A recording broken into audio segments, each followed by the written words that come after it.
Could the European Union be on its way to a referendum? Recent comments made by British Prime Minister David Cameron are making it seem that is indeed a possibility. He says he would consider a referendum when the time is right.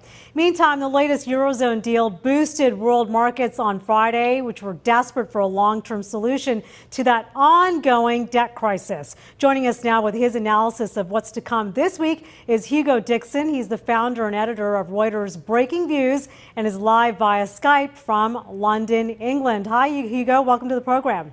Hi, Anita. How are you? I'm doing very well, thanks. Let's start with this news about David Cameron. What are you making of these comments today? Well, what you have to realize is that quite a lot of his backbench MPs in the Tory party, they want this referendum. They want an in-out referendum for the UK, and a lot of them actually would like to pull the UK out of the European Union. David Cameron himself doesn't want to do that, at least doesn't want to do that yet. And you have to remember that he's in a coalition with the Liberal Democrats, and they certainly don't want it.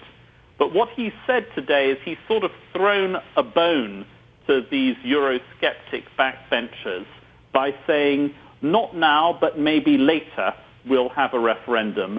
And rather than have it now, what we need to do is we need to negotiate to see if we can make a better arrangement between Britain and the European Union. As those Eurozone countries, the 17 countries that are within the single currency, as they get tighter and tighter together, he's saying he would like Britain to have a looser arrangement. And after he's been through that negotiation, which in my view we're not talking about for several years, then he's dangling the possibility on a referendum.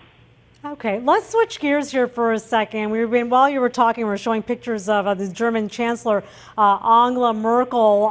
The crisis seems to have been contained, at least in the short term. We did have that deal brokered pretty much in that midnight meeting last Thursday. Markets, of course, responding the way we thought they would, soaring, triple-digit gains both in New York, Toronto as well. We saw some decent gains in Europe as well. How confident, or I should ask you, are you confident about this deal that was reached late last week for containing this Eurozone debt crisis? Look, Anita, it was a successful summit, and so I think you've got to give it the thumbs up in that respect. But it is not the last of these summits. This is the 20th crisis summit I think we've had. In 2 years. And I'm afraid there are going to be quite a few more crisis summits. I mean, what happened on Thursday night, Friday morning is that Angela Merkel agreed to two important steps. One was that this Eurozone bailout fund should be able to directly recapitalize banks in countries around Europe, and that particularly helps Spain and Ireland.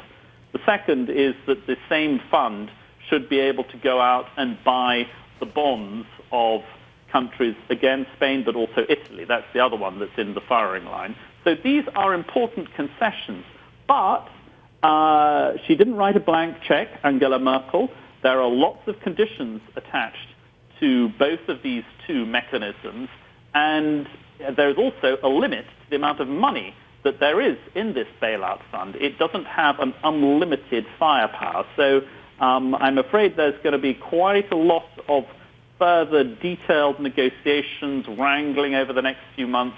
And of course, you've got to remember that much of Europe, particularly those two big southern countries, Spain and Italy, are in deep recessions.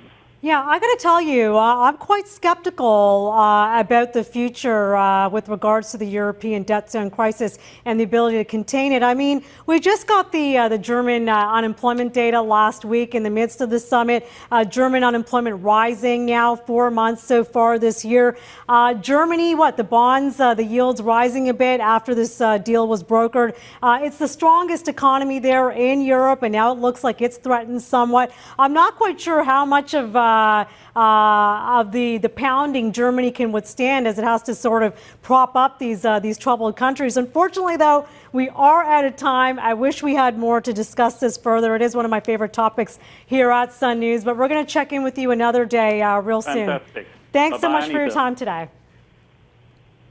That's Hugh Dixon, the founder and editor of Reuters Breakingviews, joining us via Skype from London, England.